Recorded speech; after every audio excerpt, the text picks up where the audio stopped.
Ahí está. Vamos a seguir. Seguimos entonces con la unidad 6 que habla de la estructura, la estructura internacional. Dice los sujetos del derecho internacional. Vamos a hablar de eso. Nosotros ya habíamos visto un poco por arriba quiénes son los sujetos del derecho internacional. Dice, un sujeto de derecho internacional debe ser capaz de celebrar tratados. Claro, tiene que tener capacidad jurídica. Contribuir a las normas internacionales, debe poder ser parte de una relación de responsabilidad y debe entablar relaciones diplomáticas con los otros sujetos. Funciones que cumple el Estado como principal sujeto del derecho internacional. O sea, cuando hablamos del principal sujeto de derecho internacional, hablamos de los Estados. No son los únicos. En la concepción actual, ¿verdad? No son los únicos, pero son los principales, los Estados, ¿verdad? Hoy en día, las organizaciones internacionales intergubernamentales y hasta las personas, aunque en mucho más limitada extensión, son y pueden ser sujetos de derechos y obligaciones bajo el derecho internacional. O sea, nosotros habíamos visto en la unidad de 1 o 2, creo que era, el concepto o quienes pueden ser bajo el concepto de derecho internacional tradicional sujetos. Y solamente y exclusivamente eran los estados. Pero la concepción actual dice que los sujetos de derecho internacional pueden ser los estados, en segundo plano los organismos internacionales, las personas físicas de manera pasiva, los estados beligerantes, la Orden de Malta, creo que era el Vaticano, ¿verdad? Son considerados personas jurídicas, sujetos, ¿verdad? En este caso, ¿verdad? En cuanto al derecho internacional, ¿verdad? Teníamos otras formas también de sujetos que eran los pueblos, los movimientos de liberación nacional, etcétera, etcétera, etcétera. Son otros sujetos del derecho internacional, ¿verdad? Entonces no solamente se limita a los estados, sino que también se abre a organismos internacionales y demás, ¿verdad? Los sujetos del derecho internacional son aquellos titulares de derechos y obligaciones otorgados por normas jurídicas internacionales.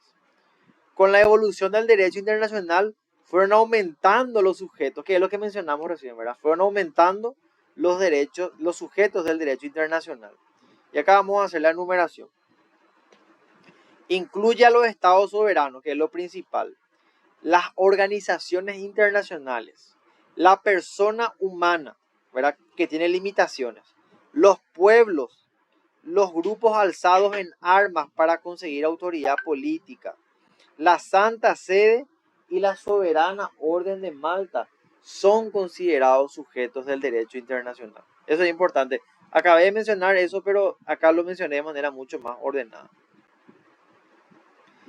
Cuando hablamos del Estado, es el sujeto por excelencia, ¿verdad? Del derecho internacional.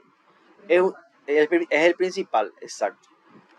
Y el Estado es la nación jurídicamente organizada, ¿verdad? Eso es la concepción del Estado. ¿Cuáles son los elementos del Estado según la concepción del derecho internacional?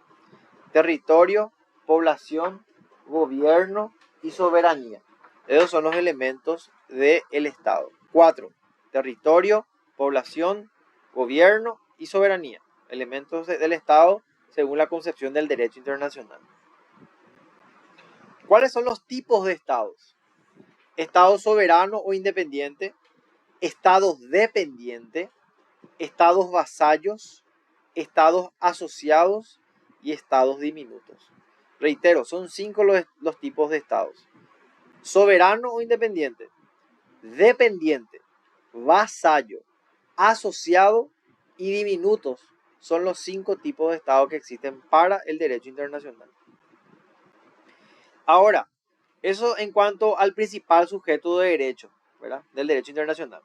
Ahora, hablando de las organizaciones internacionales que son también sujetos de derecho, podemos mencionar a la ONU, a nivel regional a la CEE, que creo que es la Comunidad Económica Europea, la OEA, ¿verdad? Que son la Organización de Estados Americanos, ¿verdad? La OTAN, ¿verdad? Los estados beligerantes, que son los posibles nuevos gobiernos en potencia, y su objetivo es un cambio político, económico o social.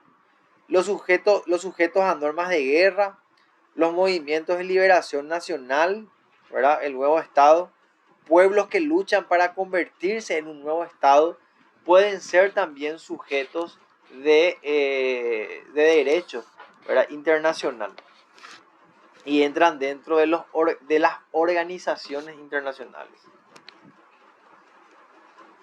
Los insurgentes, la lucha contra su gobierno central, ¿verdad? También son considerados como organizaciones internacionales. Pero si no es criminal. Insurgente puede que se rebela contra su Estado, pero no es criminal.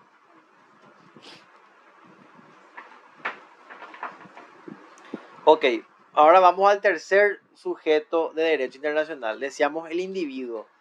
Con esta concepción actual del derecho internacional, decíamos que la persona física puede ser sujeto de derecho internacional, pero con sus limitaciones. Dice, la teoría positiva dice que es solo los estados, ¿verdad?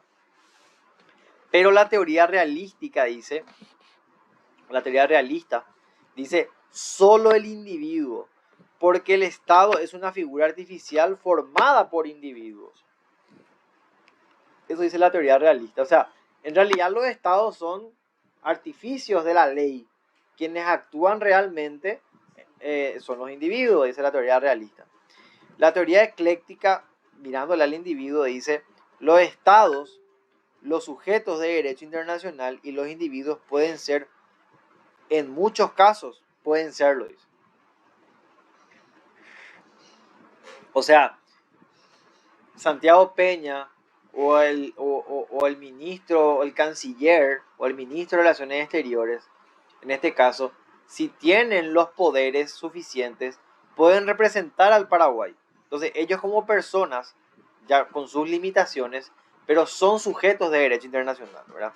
Ejemplo, existen normas aplicables, trata de negros, contra la esclavitud, piratería, publicaciones obscenas, son ejemplos en donde el individuo puede ser considerado como sujeto de derecho internacional. ¿Por qué? Porque se lo protege, la ley lo protege, ¿verdad? Al individuo. En este caso, a la esclavitud, la piratería, la trata de negros, etcétera, ¿verdad? Y vemos otra figura, otro sujeto del derecho, ¿verdad? La Santa Sede y Malta. Por razones históricas, el Vaticano reúne los elementos, dice, ¿verdad? Y Malta no tiene una base territorial, solo importancia en sus propósitos territoriales.